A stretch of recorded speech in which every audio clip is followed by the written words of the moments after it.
Assalamualaikum dan selamat sejahtera kepada semua pelajar. Hari ini kita akan sambung PDPR kita dengan meneruskan pelajaran dalam bab 1 iaitu ubahan. Subtopik yang akan kita belajar hari ini ialah 1.2 ubahan songsang.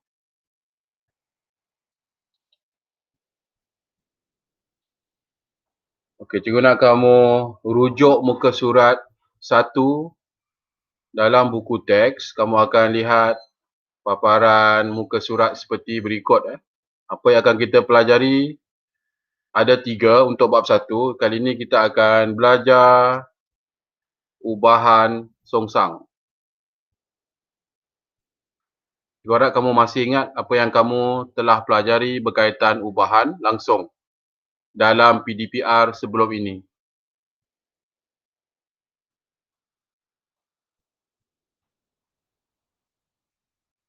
Terdapat 3 standard pembelajaran untuk subtopik ubahan songsang iaitu yang pertama, menerangkan maksud ubahan songsang. Yang kedua, menentukan hubungan antara dua pemboleh ubah bagi satu ubahan songsang. Dan yang ketiga, menyelesaikan masalah yang melibatkan ubahan songsang.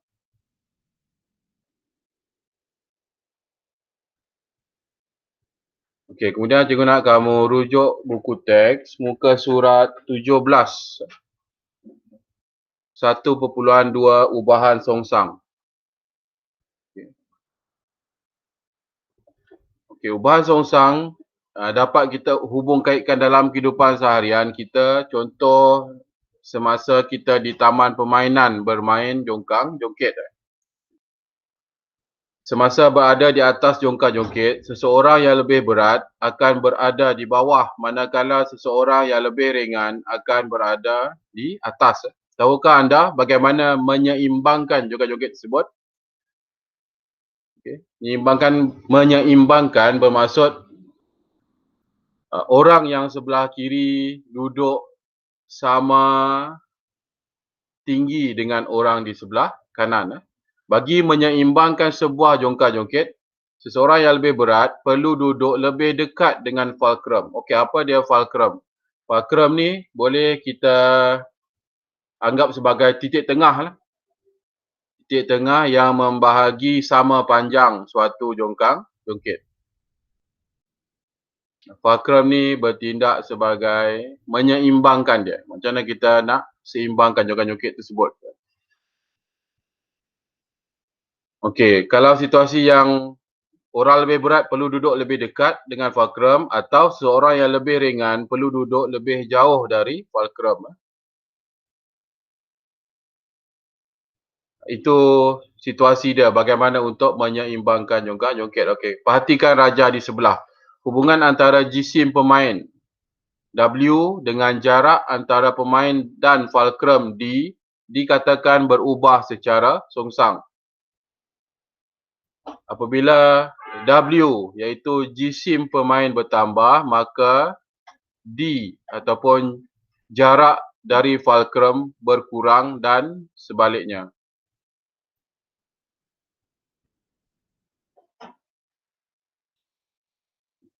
Okey, apakah kesimpulan dari situasi jongkang-jongkit tadi? Jika jisim bertambah, maka jarak berkurang. Okey, bagaimana pula jika berlaku sebaliknya?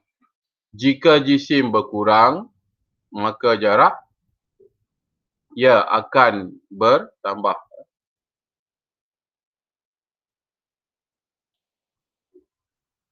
Okey, sekarang cikgu akan menghubung kaitkan lagi konsep ubahan songsang dalam kehidupan seharian.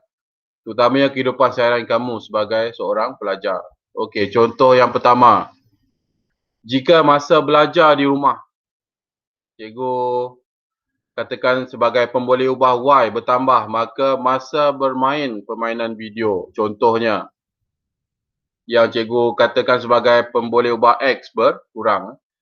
Kerana dalam sehari kita cuma ada 24 jam, tak tidak lebih dan tidak kurang. Tak mungkin kita ada 25 jam atau tak mungkin kita ada 19 jam. Jadi 24 jam tu adalah sesuatu yang tetap dan tidak berubah.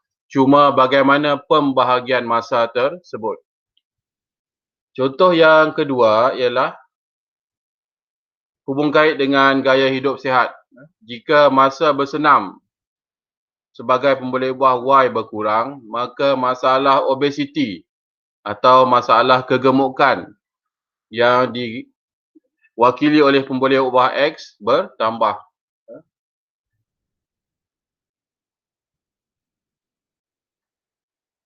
Jadi itu antara dua contoh yang kita boleh hubung kait berkaitan konsep ubahan songsang dalam kehidupan seharian. Secara umumnya, dalam ubahan songsang, pemboleh ubah Y bertambah apabila pemboleh ubah X berkurang pada kadar yang sama dan sebaliknya. Hubungan ini ditulis juga sebagai Y berubah secara songsang dengan X.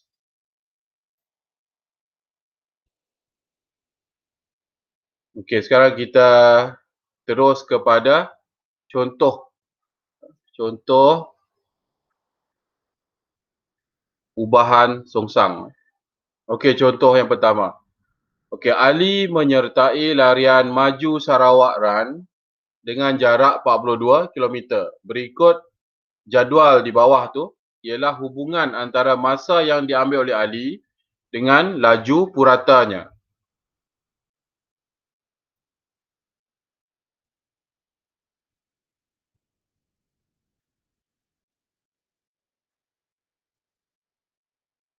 Okey, cuba lihat apakah konsep ubahan songsang yang terdapat dalam jadual tersebut. Perhatikan masa T yang diambil oleh Ali. Cuba lihat kepada nilai masa dari kiri ke kanan.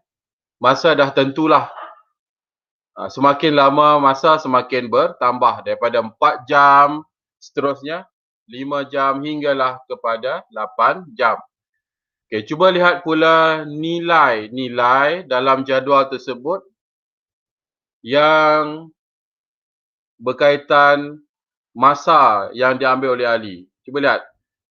Dari kiri ke kanan. Bila masa bertambah dari 4 jam hingga 8 jam. Cuba lihat nilai-nilai laju purata dari kiri ke kanan pula. Okay. Pada 4 jam, laju purata dia 10.50. Semakin lama jam berlalu, cuba kamu lihat di hujung kanan sekali. Laju purata pada 8 jam kelihatan berkurang kepada 5.25. Dekat sini kita nampak konsep ubahan songsang. Betul? Iaitu masa bertambah, laju purata dia berkurang. Kita boleh nampak kesongsangan pada data tersebut. Itulah maklumat awal berkaitan ubahan songsang. Okey, nyatakan perubahan pada laju purata jika masa yang diambil bertambah 2 kali ganda.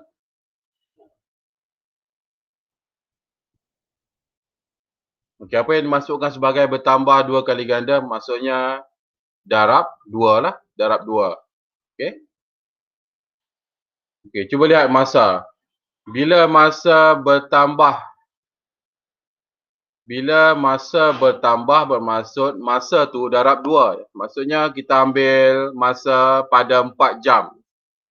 Bila bertambah 2 kali ganda bermaksud darab 2. Jadi 4 darab 2 ialah 8. Okey. Konsep ubahan songsang ni, bila satu pemboleh ubah bertambah, maka satu lagi pembalik ubah berkurang. Dekat sini pembalik ubah yang terlibat ialah T, iaitu masa. Kelihatan bertambah, betul? Maka satu lagi pembalik ubah V, laju purata berkurang. Jadi berkurang, kalau tadi masa tadi darab 2, maksudnya 2 kali ganda, maka laju purata pula bertentangan dengan darab, jadi kita bahagi. Jadi 10 bahagi 2, maka dapatlah nilai 5.25. Okey, cikgu harap setakat ni kamu dah faham berkaitan konsep songsang. Maksudnya satu bertambah, satu lagi berkurang. Dia tidak selari, dia bergerak pada arah yang bertentangan. Okey, situasi kedua. Kali ini masa berkurang 1.5 kali ganda. Apa dimaksudkan sebagai berkurang 1.5 kali ganda? Okay, dalam jadual tersebut, kita ambil masa T bersamaan 6 jam. Okay, kalau berkurang, jadi kita gunakan operasi bahagi 1.5. Kita bahagikan dia. Bahagi. Ya. Berkurang, jadi kita gunakan operasi bahagi. 6 bahagi 1.5. Jadi, bila dah bahagi, maka jawapannya 4. 4. Okey. Kerana konsep songsang tu, bila satu sudah berkurang atau satu pembalik ubah berkurang, maka satu lagi pembalik ubah iaitu laju purata pula bertambah. Kalau bertambah, operasi yang digunakan adalah berlawanan dengan operasi untuk pembalik ubah T, jam tadi. Kalau jam tadi menggunakan operasi bahagi, maka laju purata pula bertentangan dengan operasi bahagi ialah darab. Jadi laju purata 7 darab 1.5. Maka jawapannya 10.5 sifar. 5 sifar. Ada yang kata 10.50.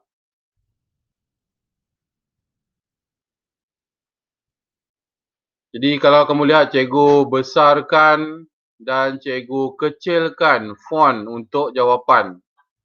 Perasan tak cikgu tukarkan font untuk setiap pembalik ubah untuk menerangkan bahawa berlaku nilai-nilai yang bertentangan antara pembalik ubah T dan pembalik ubah V.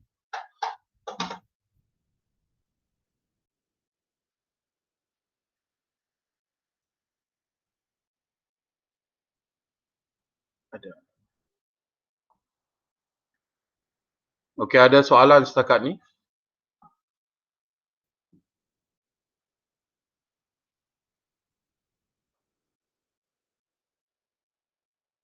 Kalau kamu ada sebarang pertanyaan, kamu boleh bertanya dalam grup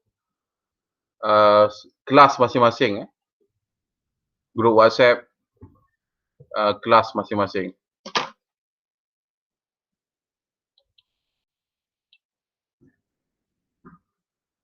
Okey, contoh-contoh yang lain ada terdapat dalam buku teks. Cikgu harap kamu lihat contoh-contoh yang lain dan cuba sedaya upaya untuk fahami.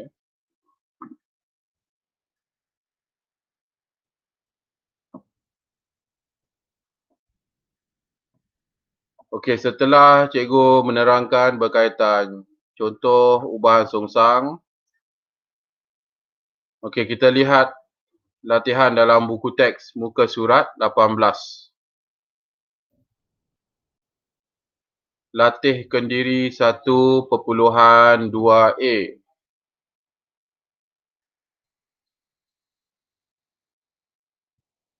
Cuba kamu hubung kaitkan latihan-latihan dalam buku teks dengan apa yang telah cikgu terangkan tadi dalam contoh 1.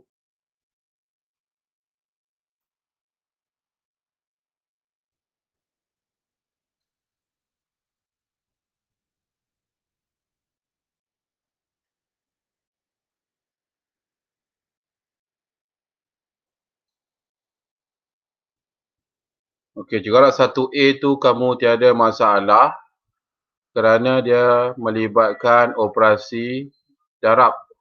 Didarabkan dengan 2 bermaksud darab 2 lah. Darab 2. Rujuk contoh 1 tadi. Okey, untuk 1B, berkurang separuh. Apa maksud berkurang separuh?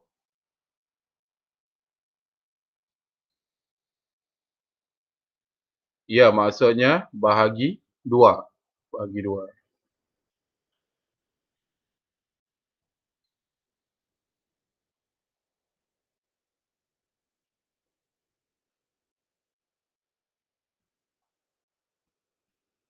Okey, soalan yang kedua, cuba lihat 2A.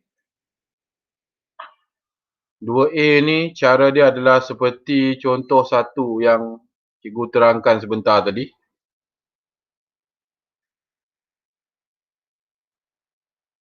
Okey, bertambah 2 kali ganda bermaksud darab 2. Okey, bagaimana pula dengan 2B? Apakah yang dimaksudkan berkurang 50%? Adakah dia sama konsep dengan berkurang separuh? Fikir-fikirkan.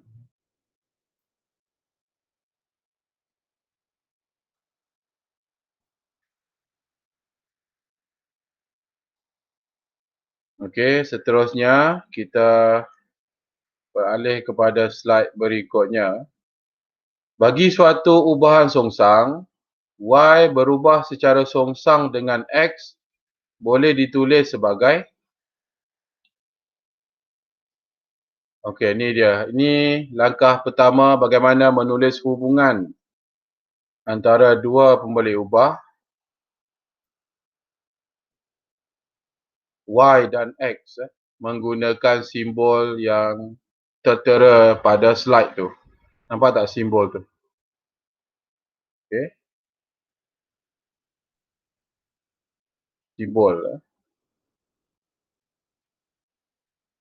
Jika kamu pernah lihat simbol tu, itu adalah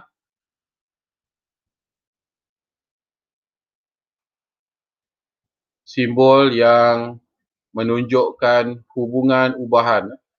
Okey, Y berubah secara songsang dengan X menggunakan simbol ditulis seperti berikut.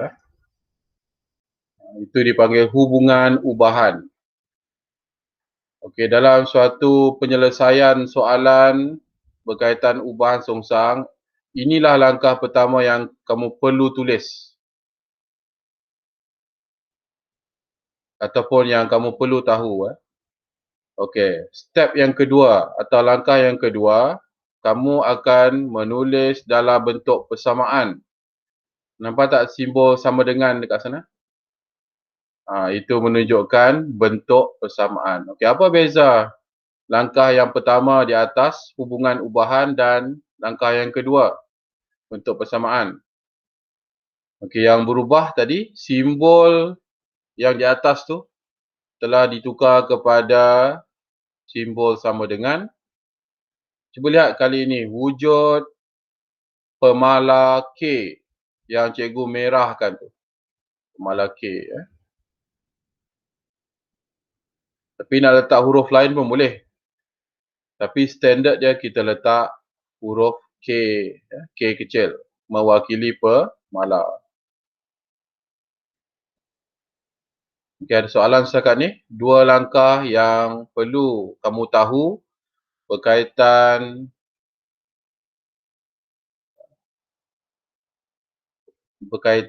ubahan songsang.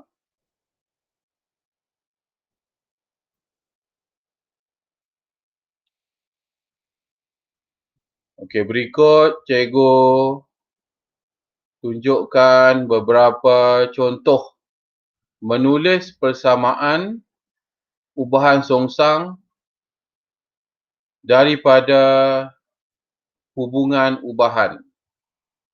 Mari kita lihat satu per satu. Kita akan menulis bentuk persamaan yang berkaitan dengan hubungan ubahan. Yang pertama,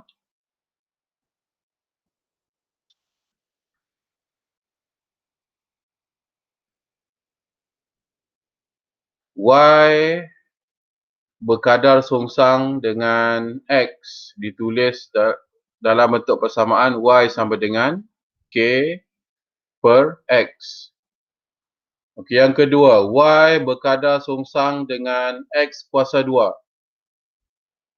Ditulis dalam bentuk persamaan Y sama dengan K per X kuasa 2. Okey, setakat ni boleh? Boleh ikut apa yang cikgu ajar ni? Cikgu harap kamu boleh. Okey, seterusnya. Contoh yang ketiga, Y berkadar songsang dengan X kuasa 3.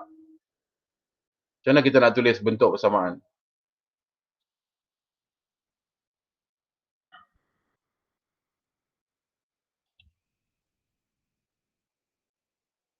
Y sama dengan K per X kuasa 3. Okey, contoh yang keempat. Y berkadar songsang dengan punca kuasa 2X.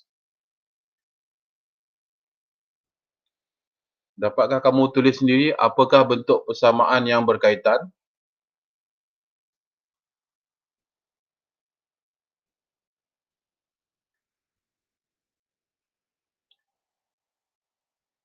Ya, Y sama dengan K per punca kuasa 2X. Contoh yang terakhir, Y berkadar songsang dengan punca kuasa 3X. Dalam bentuk persamaan, ia ditulis sebagai Y sama dengan K per punca kuasa 3X. Apakah persamaan antara semua bentuk dari yang pertama sampai kelima ni? Apa persamaan mereka? Ya, K. K yang berwarna merah tu. K terletak di atas. Di atas. K ataupun dalam bahasa mudah dia K tu menggantikan satu lah pada hubungan ubahan tu. Cuba tengok hubungan ubahan. Satu dalam bentuk persamaan dia digantikan dengan K. Itu dalam penjelasan mudah lah. Okay, kamu boleh baca nota-nota berkaitan dalam buku teks.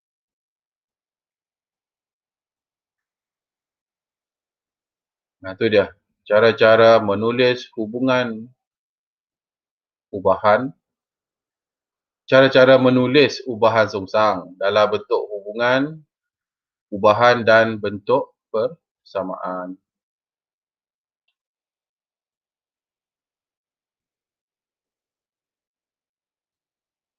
Ini dia step-step yang kamu kena tahu dalam ubahan songsang.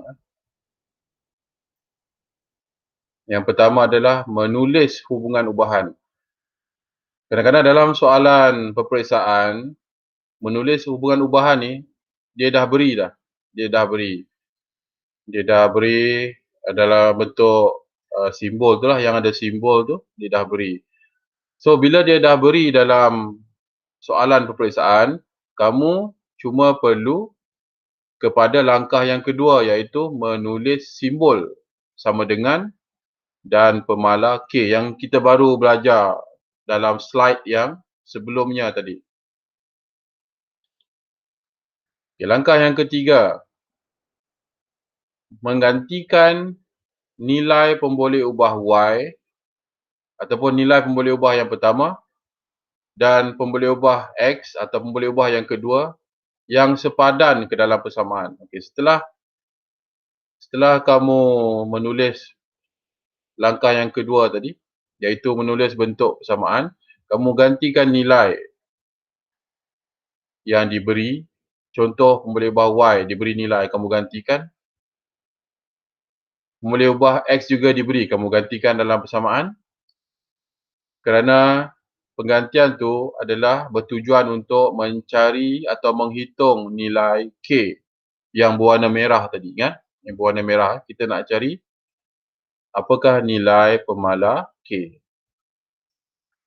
Okey, operasi yang terlibat dalam pengiraan atau perhitungan adalah darab songsang. Masih ingat lagi pendaraban songsang?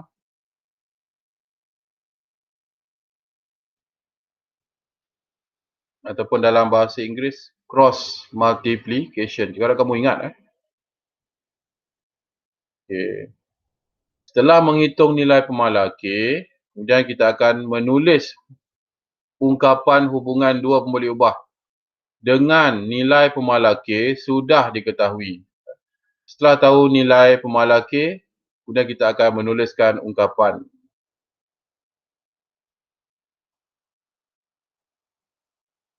Okey, contoh-contoh akan diberi selepas ini.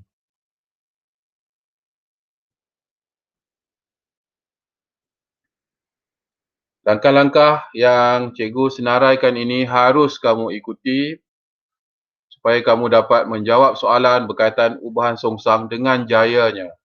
Okay. Jika harap kamu tidak skip ataupun tidak terus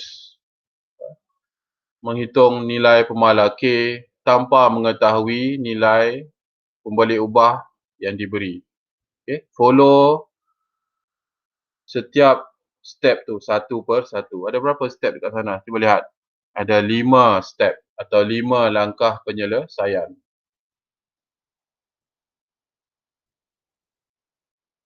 Okey, setelah itu barulah kamu menjawab soalan yang diminta dalam pembeli ubah yang diminta dalam soalan tersebut. Menghitung nilai satu pembeli ubah dengan nilai satu lagi pembeli ubah diberi. Okay, apa yang dimasukkan dengan semua ni kamu akan lihat dalam contoh-contoh berikut. Okey, itu dia langkah-langkah penyelesaian soalan standard peperiksaan.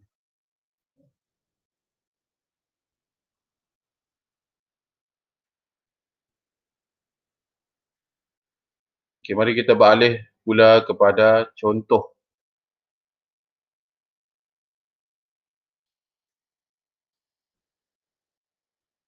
Okey, sebelum tu diberi X berubah secara songsang dengan Y.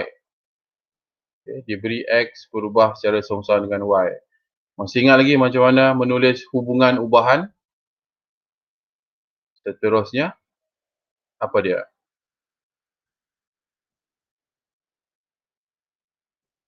Okey.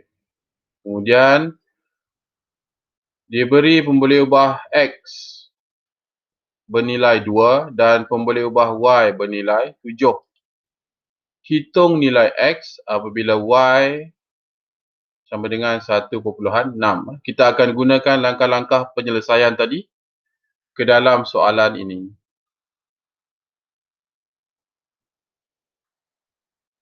Ini contoh soalan. Okey, langkah yang pertama, menulis hubungan ubahan. Ini wajib kamu ketahui langkah permulaan untuk menulis hubungan ubahan menggunakan simbol ini. Simbol. Ini bukan ikan Ini simbol. Cikgu harap kamu tahulah macam mana nak tulis simbol ni. Okey, ni langkah awal dia. Dia nak beritahu X berkadar songsang dengan Y.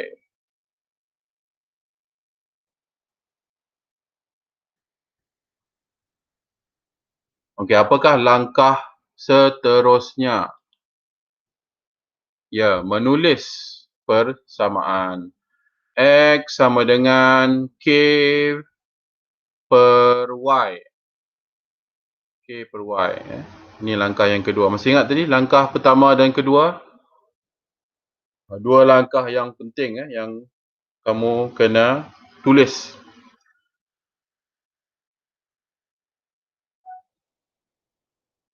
Okey, seterusnya apa lagi? Apa yang kamu tahu? Langkah yang ketiga.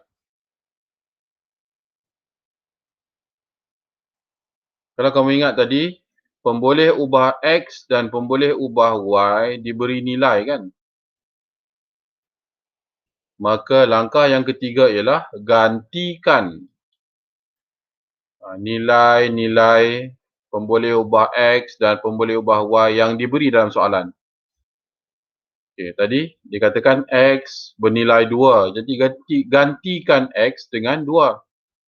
Kemudian Y tadi bernilai 7. Apabila X sama dengan 2, Y sama dengan 7. Ingatkah? Gantikan nilai Y sama dengan 7. Bila dah gantikan dua nilai pemboleh ubah X dan Y ni, kamu rasa apa yang kita nak cari nilai? Dah tentulah kita nak cari nilai pemala K. Macam mana kita nak menghitung nilai pemala K? Dekat sinilah kita darab hilang. Maksudnya 7 di sebelah kanan bahagi kan, di bawah tu bahagi. Jadi bila dia berpindah ke sebelah kiri, operasi dia bertentangan lah. Bahagi 7, bila pindah ke seberang, dia darab 7. Jadi 2 darab 7 adalah nilai bagi K. Jadi 2 darab 7 atau 7 darab 2 bersamaan dengan K bernilai 14. So adalah penting untuk kita mengetahui nilai K dalam menjawab soalan-soalan peperiksaan K.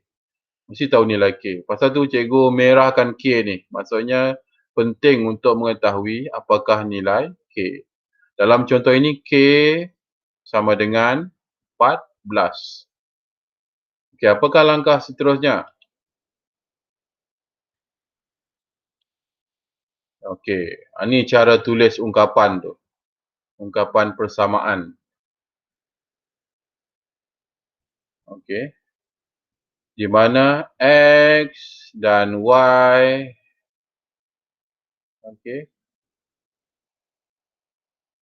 di tempat yang asal tadilah. Cuma yang berubah yang nilai K yang merah tadi. Cuba lihat.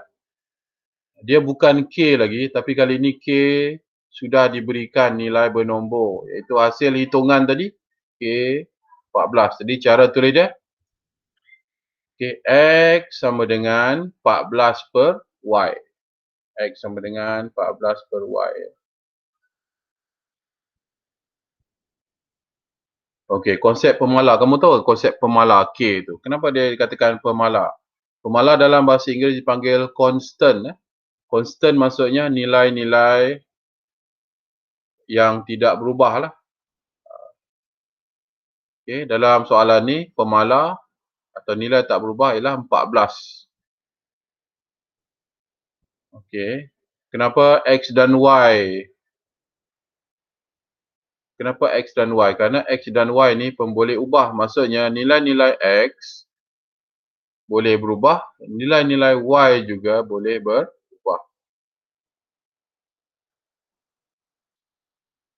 Okey, langkah berikutnya, apabila Y sama dengan 16, seperti yang ditanya dalam soalan yang awal tadi, bila Y sama dengan 16, maka kita gantikan nilai Y tersebut ke dalam persamaan di atas ni. Nampak tak Y ni? Gantikan Y dengan nilai 1.6. Maka kita dapatlah nilai pemboleh ubah X. Jadi X sama dengan 14 bahagi 1.6, maka jawapan ialah 8,75.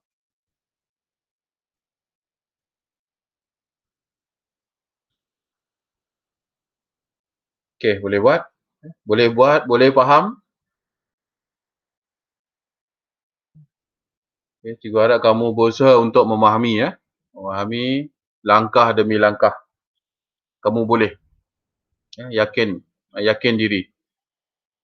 Kamu boleh.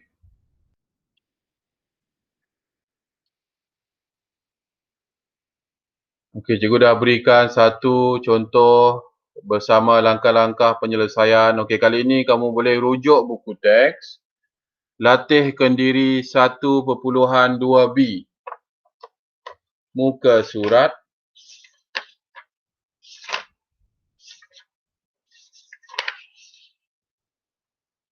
Muka surat 23. Muka surat 23. Dalam buku teks tu terdapat contoh-contoh yang lain. Cikgu harap kamu baca, fahami langkah-langkah dia.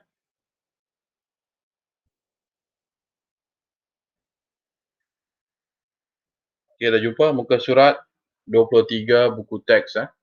Terdapat soalan-soalan yang boleh kamu cuba. Muka surat 23 dan 24. Dan muka surat sebelah lah. Dia ada soalan-soalan yang kamu boleh cuba. Okey, selamat mencuba soalan-soalan tersebut.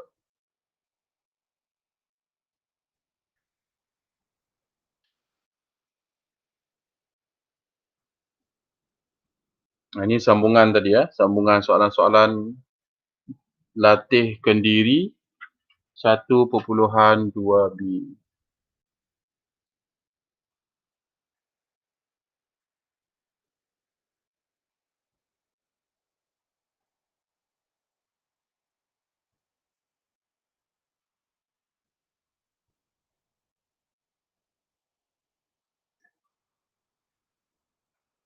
Okey, seterusnya setelah kamu selesai mencuba latihkan diri 1.2b, kita balik pula kepada standard pembelajaran kita yang terakhir, iaitu penyelesaian masalah. Rujuk muka surat 25 buku teks.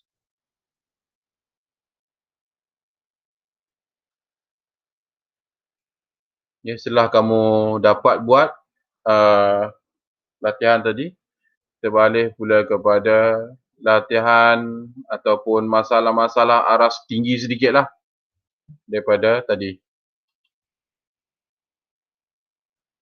Okey, ini adalah sebahagian daripada muka surat 25 tadi.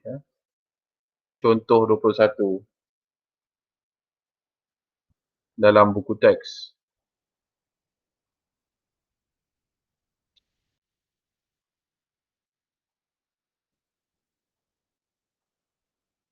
Okey, terdapat beberapa langkah dalam penyelesaian masalah.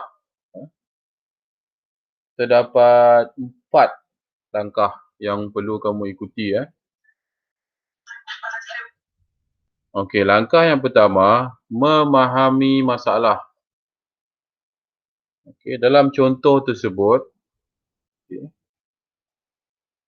apakah yang ingin diselesaikan? Kita kena faham masalahnya. Okey. Dikatakan P berkadaran songsang dengan V. P, apa dia P tadi? P adalah tekanan gas kan? Rujuk buku teks. P adalah tekanan gas. Dikatakan tekanan gas P berkadaran songsang dengan V. Apa dia V? V ialah isi padu gas.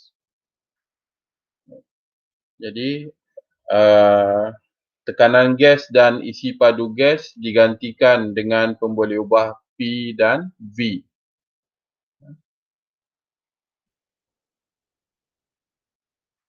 Okey.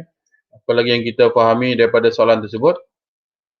Okey, apabila V Apabila V, isi padu gas bernilai 80 cm cube ataupun cm padu, P, tekanan gas bernilai 190.25 kPa. kPa ni adalah unit bagi tekanan. Tekanan. kPa. Okay. Kalau kamu macam tak berapa clear berkaitan kPa ni, kamu ambil nilai nombor saja. Okey. Pemboleh ubah V bernilai 80. Apabila pemboleh ubah P bernilai 190.25. Ambil nilai nombor saja. Cuba fokuskan kepada nilai-nilai bernombor pemboleh ubah yang terlibat. Boleh?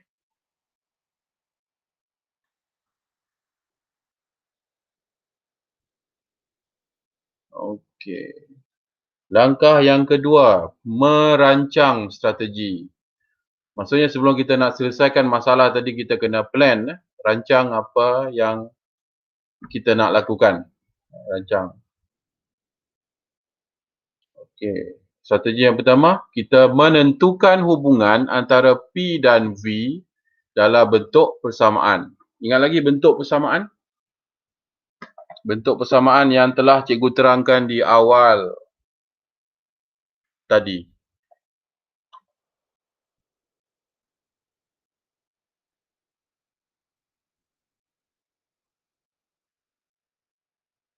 Dah tentulah persamaannya adalah berkaitan bersongsangan lah. Songsang maksudnya nilai P dan V berubah secara songsang. Kemudian hitung nilai V apabila P sama dengan 121.76 kPa. Itu dia, kamu kena tahu hubungan tadi, dan juga kamu kena tahu yang dia suruh ataupun soalan tu suruh kamu cari nilai V diberi nilai P. Okey, langkah penyelesaian masalah seterusnya atau langkah yang ketiga ialah melaksanakan. Setelah merancang, kita melaksanakan strategi. Itu menghitunglah. Kita nak menghitung nilai yang diminta dalam soalan. Okey, ingat lagi langkah yang pertama. Apa dia? Menulis hubungan ubahan menggunakan simbol. P berkadar songsang dengan V. Ini cara menulis langkah yang pertama menggunakan simbol. Jelas? Boleh buat? Okey, apakah langkah yang kedua kamu rasa? Ya, iaitu menulis dalam bentuk persamaan. P sama dengan K, pemala K per V. Itu dia step yang kedua. Langkah yang seterusnya, okey, diketahui V sama dengan 80 apabila P bernilai 190.25. Jadi apa perlu kita buat? Untuk langkah yang ketiga, kita gantikan nilai-nilai bernombor tersebut ke dalam persamaan.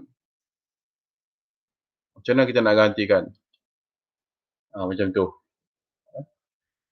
Gantikan, jangan keliru. Cikgu harap kamu tak salah tulis nilai di tempat yang sebaliknya.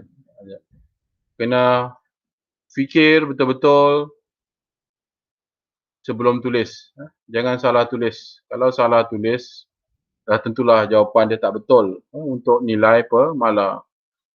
Okay. P bernilai 190. P bernilai 190.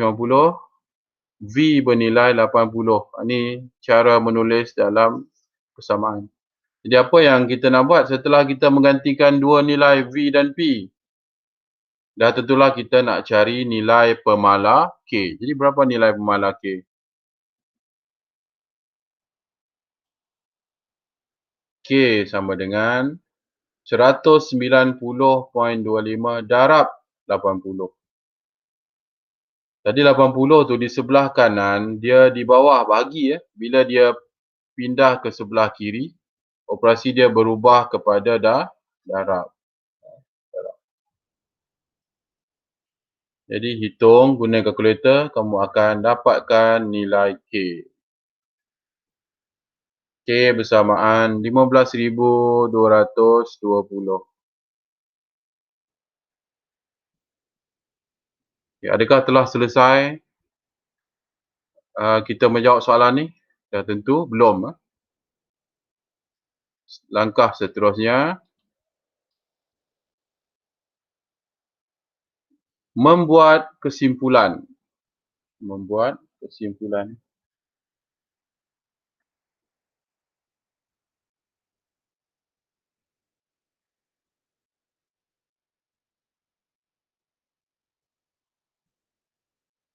Okey, apabila P sama dengan 121.76 kPa, maka V bernilai 125. Okey.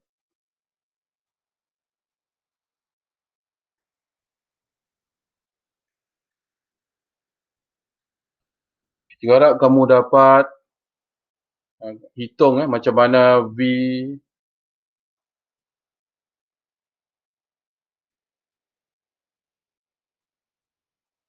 kamu dapat hitung nilai V tadi setelah kita menghitung nilai pemala. Okey.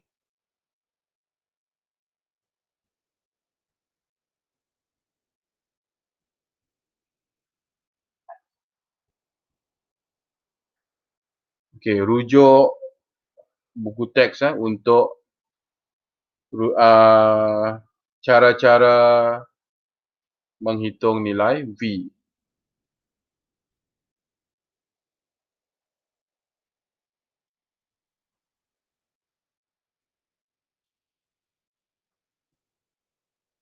Okey, seterusnya boleh cuba sendiri di rumah.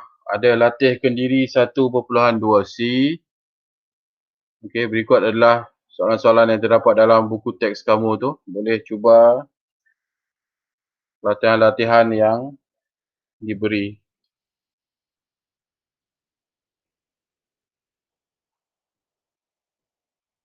Okey, kesimpulan PDPR kita ialah yang pertama, kita menulis hubungan ubahan. Okey. Kemudian kita menulis persamaan. Seterusnya, apa yang kita dah belajar tadi? Menghitung nilai pemala K. Menghitung nilai suatu pemboleh ubah diberi nilai pemboleh ubah yang lain. Dan seterusnya, menyelesaikan masalah.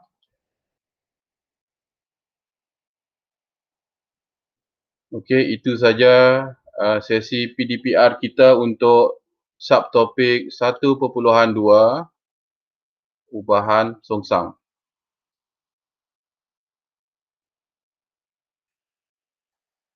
Okay, juga harap kamu teruskan belajar di rumah. Ada masalah boleh bertanya dalam grup WhatsApp kelas masing-masing. Okey, sekian saja. Terima kasih.